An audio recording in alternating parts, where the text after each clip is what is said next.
Paz do Senhor, uma boa tarde a todos.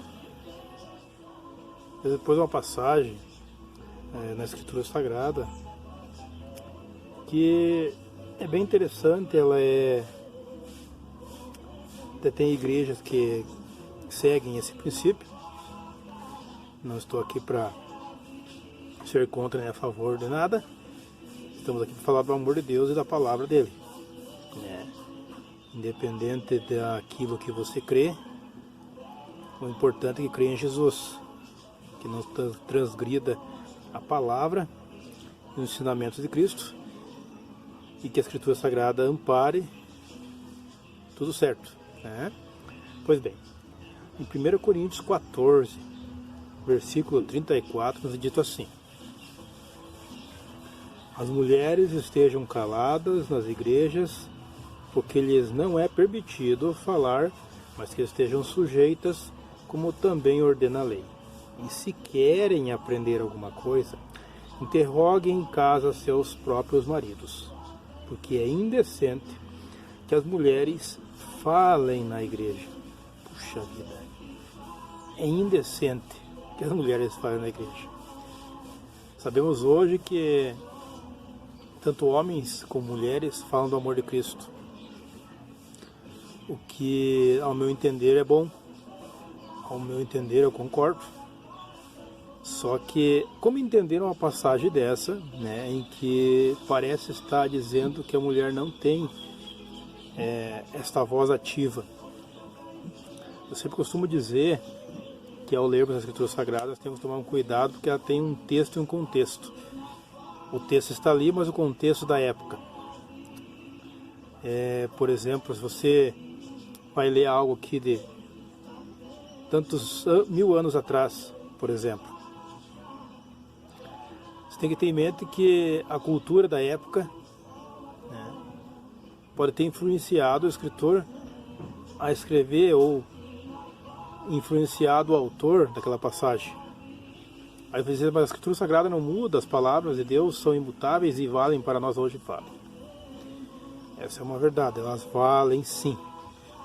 Só que nós temos um contexto histórico para poder entender.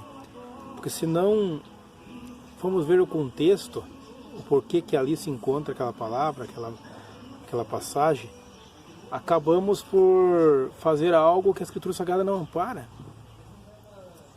Imaginem só você levantar uma igreja e proibir uma mulher de profetizar, falar, né? Imagine você estar num culto aí, Deus usando homens, mulheres e crianças.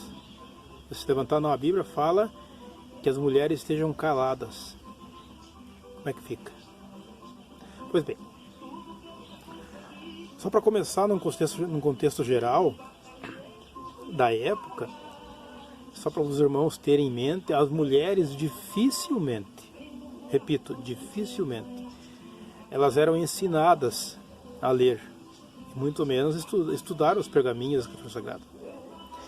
É uma explicação muito boa, né? Porque quando Paulo diz que elas estejam caladas, porque não é permitido falar, mas estejam sujeitas, como também ordena a lei, a epígrafe no versículo 26, aqui já podemos ver a necessidade de ordem no culto. Há algumas mulheres da época, não vou dizer todas, começavam a falar coisas corriqueiras, coisas que não tinha nada a ver com o culto.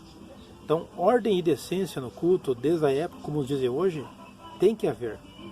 Se imaginaram Deus usando lá o pregador, uma pregadora, até uma criança, e mulheres falando coisas que nem se deve. Estou dizendo mulheres porque o texto diz, mas há homens também que agem dessa forma. Eu mesmo já vi muitos homens que tiram a atenção das outras pessoas do lado porque ficam falando coisas que não tem nada a ver com o culto, né? Então essa palavra aplica-se aos homens também, mas embora aqui esteja falando das mulheres, por isso que eu disse, num contexto, né? Ou seja, no contexto da época, as mulheres não sabiam ler. O que elas iam fazer? Iam perguntar ao marido, o que ele quer dizer com isso, né? Ou ele está lendo, prestando atenção nos pergaminhos, e ela começar a perguntar as coisas para ele. Então, isso era uma falta de educação.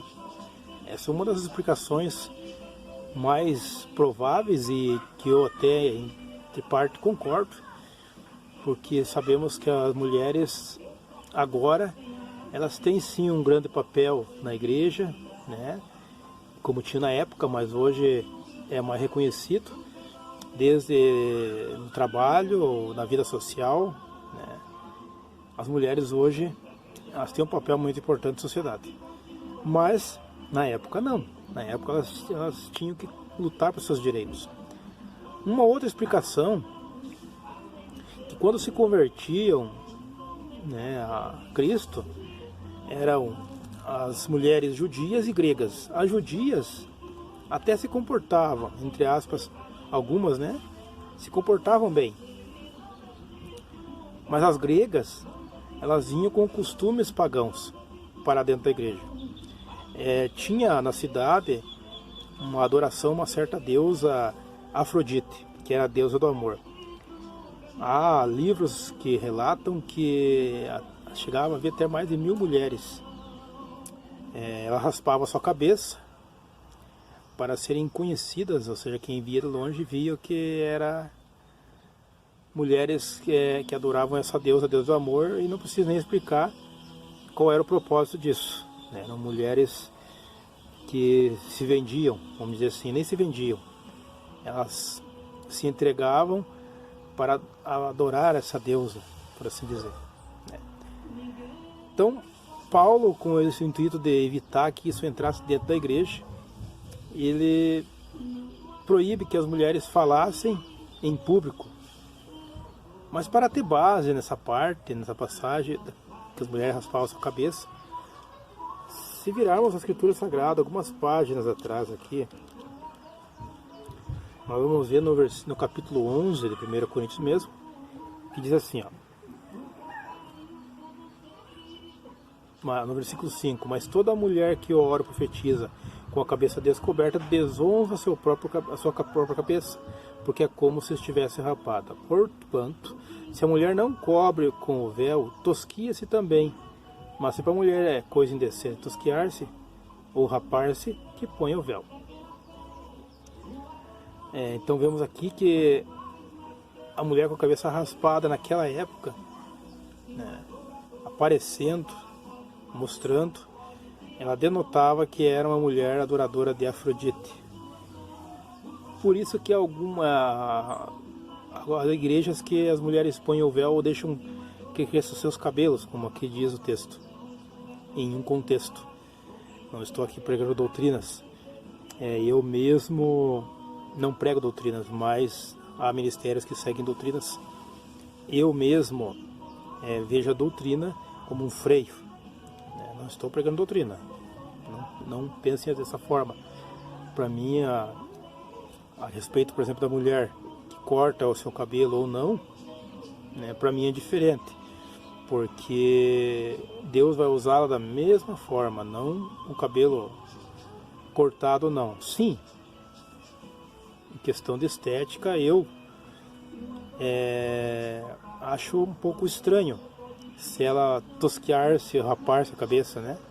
Mas cada um tem o seu gosto, mas no contexto da época era complicado. Percebe então que os costumes e contextos, eles têm uma grande importância? Pois bem, algo muito interessante também nos é dito, por exemplo, se nós formos lá em Juízes 4:4, que fala de Débora.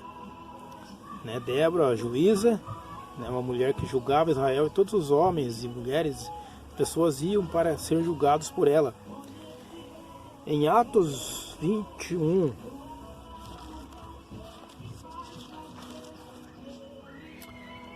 (8, 9) diz assim, ó, e no dia seguinte, partindo ali Paulo, e nós com ele estávamos chegando a Cesareia, e entrando em casa de Filipe, o evangelista, que era um dos 7, ficamos com ele. E tinha 4 filhas donzelas que profetizavam. Agora, profetizar em público, para pessoas, só para elas não. Elas profetizavam. Então, nesse contexto geral, como eu falei, quando Paulo proíbe esse texto ali, é num contexto para a época. As mulheres hoje têm sim a liberdade de falar nos cultos, pregar, orar, entregar profecias.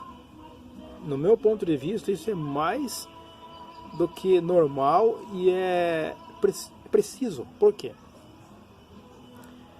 Se as pessoas começarem a botar limites, querer limitar a Deus, elas pecam. Esse é o meu ponto de vista. Elas pecam. Porque todos nós, sem exceções, temos que falar do amor de Cristo. Amados, há passagens da Escritura Sagrada que são difíceis de entender. Por exemplo, o mar dará seus mortos, o inferno entregará os seus, de acordo com Apocalipse 21 ali, a seguir. Ou o dragão, a grande serpente, a questão do Apocalipse, que é cheia de simbologias. Ou você, no sentido popular, meu coração salta de alegria. Como assim, meu coração salta de alegria? Passagens da Escritura Sagrada que às vezes não podemos entender. Alguns falam que é prosopopeia. O que é prosopopeia? É você atribuir alguma coisa a algo inanimado. Por exemplo, o mar, coração, não pula sozinho, não pula do peito. Alguns atribuem, com isso é verdade. Pá. Uma outra hora vamos fazer um estudo sobre isso. Mas há passagens na Escritura Sagrada que temos que ler o seu texto e contexto. Você que está me ouvindo agora, homem, mulher, criança, hoje é o tempo, hoje é a hora. Fala do amor de Cristo. Não deixe de falar. Agora, em meio a essa pandemia, eu mesmo estou alguns dias em casa, questão do vírus, que foi positivado, mas para a honra e glória do Senhor estamos passando bem. Estamos logo na ativa novamente. Mas não deixamos de falar do amor de Cristo, de estudar a sua palavra. Há muitos que infelizmente têm deixado de estudar mesmo em casa, ler a Escritura Sagrada. Não faça isso. Deus está no controle de todas as coisas. Ele nos ama. Ele nos usa em todo o tempo, do modo que Ele quer. Ele é que permite as coisas em nossas vidas para ver até onde nós vamos. Alguns podem dizer, mas que Deus é esse? Não temos que entender Deus. Temos que amá-lo, respeitá-lo por quem Ele é. E ponto final. E já aproveitando, você que ainda não aceitou esse Jesus, aceita agora. Não deixe para depois. Como eu falei agora um pouco atrás, esse vírus tem assolado a humanidade e quem sabe ele possa pegar a tua vida e daí. Eu mesmo não imaginava que fosse ser acometido desse vírus, mas aconteceu. Se Jesus vier, como é que fica? E se dormirmos, se o vírus pega uma pessoa, a diferença está se é com Jesus ou sem Jesus. Você já aceitou esse Jesus? Erga suas mãos comigo nesse momento. Pai querido, Pai amado. Essa palavra foi lida nessa tarde, Senhor, para que o Senhor possa entrar nos corações, neste momento. Abençoa essa vida que está levantando a mão comigo. Abençoa o seu lar e todos os seus. Que ela possa te aceitar, pedindo para escrever seu nome no livro da vida. E aquele que desviou-se do Senhor, que possa nesse momento também voltar ao Senhor. Em nome de Jesus. Sendo uma bênção na mão do Senhor. Homem, mulher ou criança. Que possam falar do amor de Cristo, porque o Espírito Santo habita sobre os seus. Em nome de Jesus. Faz a tua obra. Amém e amém.